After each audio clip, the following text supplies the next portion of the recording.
Bonjour les amis, nous voyons des jeunes qui sont en train de fêter dans les rues parce qu'ils ont réussi aux examens d'État. Mais lorsqu'on leur tend les micros, les phrases qui sortent de leur bouche ne trahissent pas la formation qu'ils sont censés avoir reçue. C'est vrai que quand on fait des examens qu'on appelle choix multiples, la probabilité de réussir existe même si on n'a pas la maîtrise des matières apprises à l'école. Je pense que tout le monde est d'avis que le niveau de l'enseignement n'est plus celui qu'il était avant et que nous devons faire un effort pour essayer d'améliorer. Mais je voudrais dire aux élèves eux-mêmes que la différence entre l'éducation et le dressage, c'est que dans l'éducation, l'élève est lui-même responsable de sa formation, de son éducation. Alors il doit saisir toutes les opportunités qui lui sont offertes par le milieu dans lequel il se trouve pour essayer de se former. Alors une manière de se former, c'est d'être aussi un lecteur. Nous écrivons des livres et nous constatons que dans nos milieux, dans notre pays, beaucoup de jeunes ne savent pas lire. Les livres existent dans les librairies. Vous pouvez les acheter et puis lire vous-même, vous vous formez. Vous allez voir comment on écrit, vous allez voir comment on conjugue les verbes si vous lisez. Mais si vous n'achetez pas les livres, si les librairies sont en train de tomber en faillite, eh bien on n'est pas étonné que vous terminiez vos humanités et vous ne savez même pas écrire une lettre.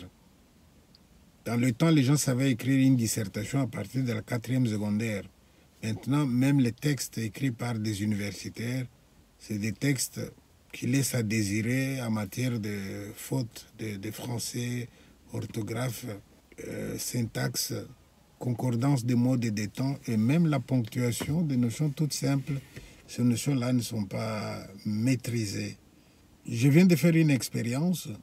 J'ai résumé le cours de psychologie que j'ai posté sur YouTube, avec l'idée que les élèves qui n'ont pas forcément de quoi acheter les livres puissent lire sur YouTube et apprendre aussi. Mais quand on regarde ces vidéos où il y a la matière qui respecte le programme, eh bien, on se rend compte que le nombre de vues n'est pas ce qu'on espérait. Ça veut dire que beaucoup de gens ne regardent pas. Je veux bien comprendre, dire qu'il y a des raisons objectives qui vous empêchent de regarder. Soit que vous n'avez pas un ordinateur, soit que la connexion, vous n'avez pas toujours Internet. C'est peut-être pour ça. Si ce sont ces raisons-là objectives, d'accord. Mais en même temps, il y a d'autres sujets que nous mettons, que nous traitons. Nous voyons que ces sujets-là, vous les regardez avec assiduité. Mais profitez du fait que nous avons mis des sujets qui peuvent vous édifier pour apprendre aussi. Dans le temps, quand on était à l'école secondaire, mais on lisait minimum un livre par semaine. Et les samedis, en classe, les élèves passaient devant et ils exposaient les livres qu'ils avaient lus. Alors, après avoir exposé, les collègues vous posent des questions, le prof vous pose des questions et on avançait comme ça. Mais j'ai l'impression que maintenant, non. Est-ce que vous lisez encore? Je suis en train de collaborer à conseiller une personne qui travaille sur la diffusion de livres. Mais quand on voit les chiffres, le constat est amer. Hein? On arrive à la conclusion que non, on ne lit pas suffisamment. Alors, si vous ne lisez pas suffisamment, nous risquons de ne pas avoir la relève. Hein? Qui va écrire demain si vous-même, vous ne savez pas lire? Beaucoup d'entre vous m'envoient aussi des manuscrits vieux. J'ai écrit un livre, tu veux bien jeter un coup d'œil. Mais quand je lis la première page, la deuxième page, je ne suis même pas encouragé à continuer tellement c'est mal écrit. Et il y arrive des fois que je donne juste un conseil. Prends ton texte, mets-le en jachère, oublie-le, prends maintenant d'autres livres, lis. Et quand tu lis, tu peux t'intéresser à l'histoire. Mais une fois que tu as compris l'histoire, reprends le même livre. Relis ce livre-là, non pas pour l'histoire, mais pour voir comment on a écrit les phrases, les paragraphes, la ponctuation. Et quand vous aurez maîtrisé tout ça, vous reprenez les livres que vous avez mis en jachère, vous vous rendrez compte à quel point vous vous êtes trompé. À ce moment-là, vous pouvez essayer d'améliorer. Et quand ce livre-là est bien fait, tu peux le donner à ton professeur ou un ami à toi qui a le niveau.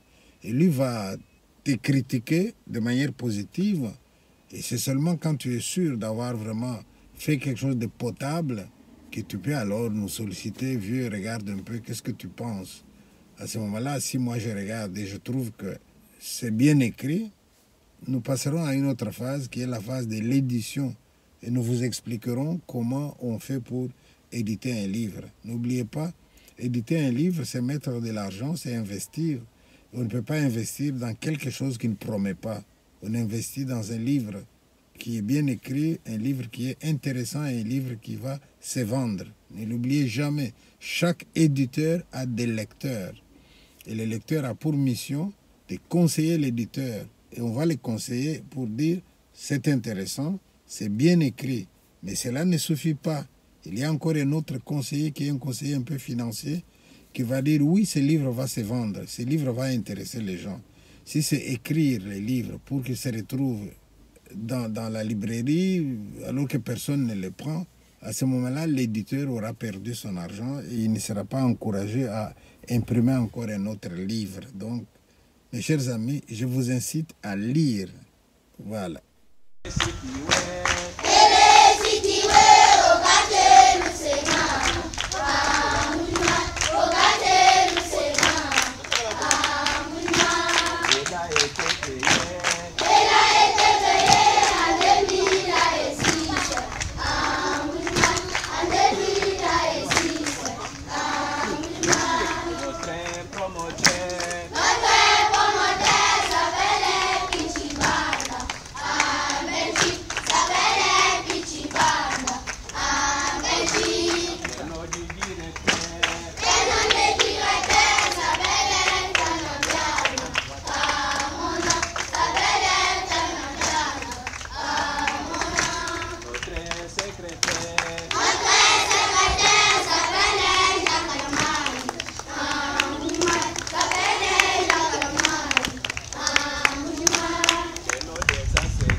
Thank you.